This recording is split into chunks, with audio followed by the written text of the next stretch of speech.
So what are the difference in the nuances between the Dior, Armani, and Loro Piana labor rights abuses scandals in Italy? That's a question I recently got on my last video, and the answer is honestly not very much. Let's get into it.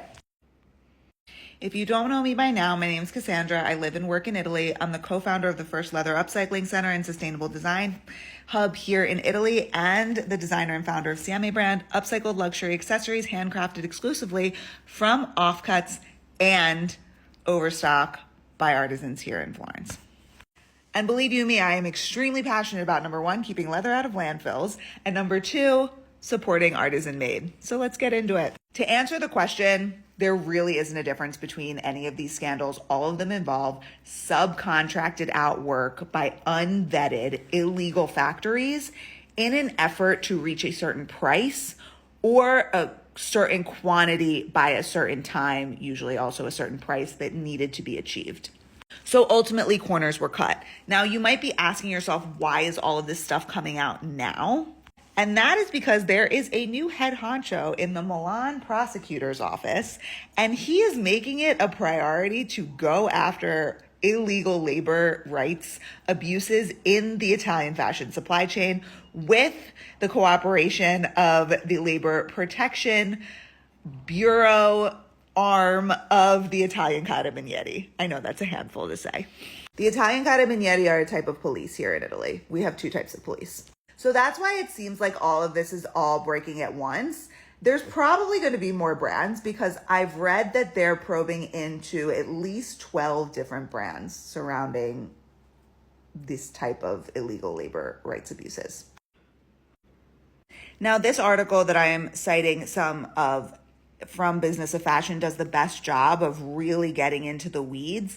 If you're interested in the full story, it doesn't cite Loro Piana, it starts Armani and Dior, but it's a very similar story for Loro Piana. Now, guys, one thing I always say at Zero Lab is that just because something is luxury does not mean it's an artisanally made product, full stop. In fact, the larger quantities you produce of something, the less artisanal it is by definition. Luxury production is an industrialized production at this point. It is a highly skilled and highly complex industrialized production process, but it is industrialized. And the moment that you industrialize any sort of production process, you are maximizing for efficiency, for profit, and for speed. Full stop.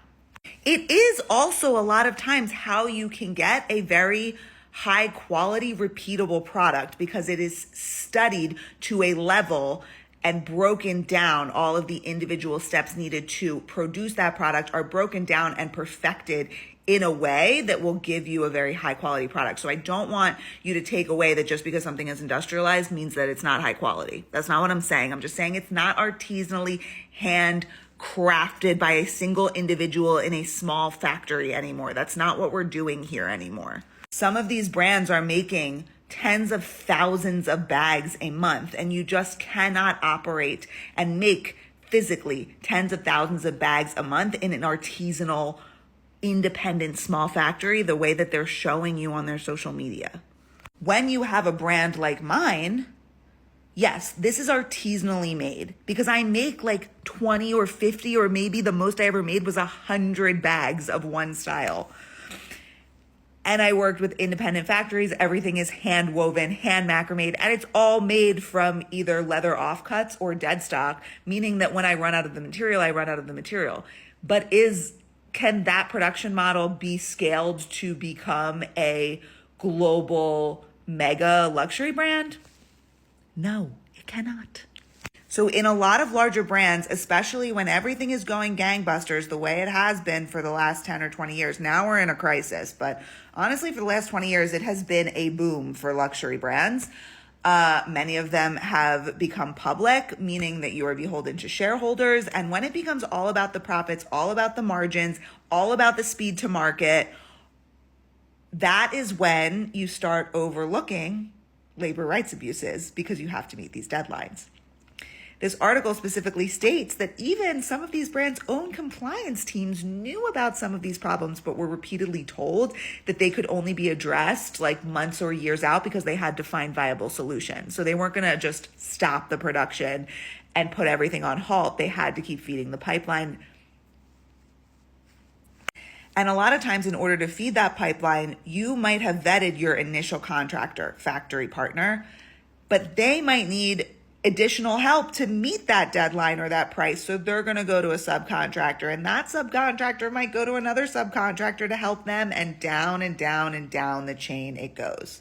Now, what I think is just like really awful is that some of the initial first tier contractors, and so that would be first tier would be the brand partnering directly with the manufacturing partner, didn't even own their own factories. They were intermediaries that would then go out and find factories. And that to me is like a huge red flag, but that's just me.